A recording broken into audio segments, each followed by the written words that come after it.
Each school day, students look forward to lunch. It's a time to relieve hunger and a time to socialize, but up until now, lunch has been a cold experience that may be about to change, Nick Korsakoff explains. He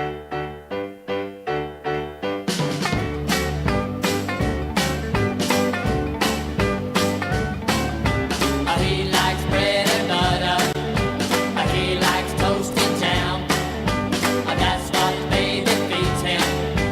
He's a loving man. Ah, yes, food, glorious food. Sandwiches, salad, and fruit. Fresh cut potatoes and irresistible bacon strips.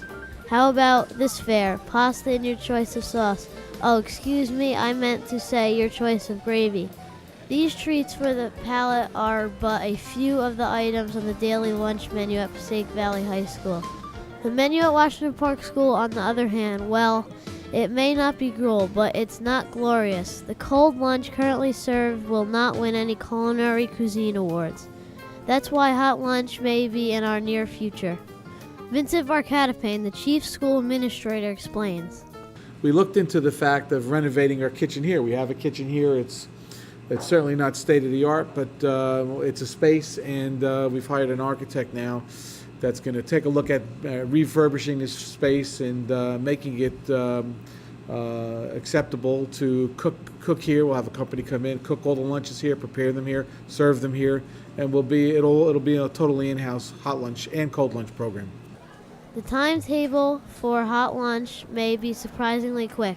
I'm hoping that we can get the project at least started by what's the middle of October now. We hopefully get the project started by December, and they can work during the Christmas break and get something up and running by early spring. While the project now appears to be on the fast track, there were many factors to consider. Right now we're using a company that prepares cold lunches. We go to Passaic Valley High School, pick the lunches up, bring them back. We looked into doing that same kind of a thing with hot lunches. Students would pre-order. The lunches would be prepared at Passaic Valley High School. Our guys would go pick them up, bring them back. But that involved getting heaters. It involved getting labor, having people unload crates that keep the lunches hot. Then we also needed heaters here. In the end result, it became a very costly expenditure and time-consuming and not very efficient. Of course, as with any new project, cost is also a big concern. We think we can do it with our own money. If there's a problem where the funds and the cost of the project is going to be so great that we can't pay for it out of our current operating expenses, we have the option of putting it to the voters as a separate question during the April budget school board elections vote, and the voters would then have an opportunity to say, yes, I approve the expenditure of X amount of money to renovate the kitchen at Washington Park School. As for students, there's anything but rave reviews for the current cold lunch. Do you like the lunch offered here at Washington Park School? Please explain.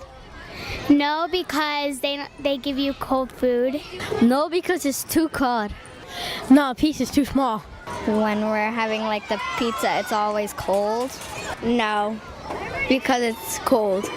I don't know, because I don't eat it. And students look forward to sizzling favorites. Chicken nuggets or maybe pasta or in pizza. Raviolis.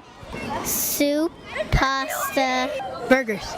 hot pizza. If it was hot, then we'd have ham and cheese, and then the cheese would be melted. Hamburgers, hot dogs, or chicken nuggets. Grilled cheese and anything that has cheese, like mozzarella sticks.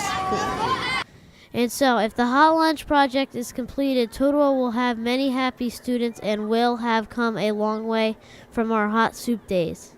Totowa has never really had a hot lunch program. I think in the old days, when I was a student here, back at Memorial School, there used to be a lady there that cooked soup, and that's all anybody remembers. But there's never been a hot lunch program here.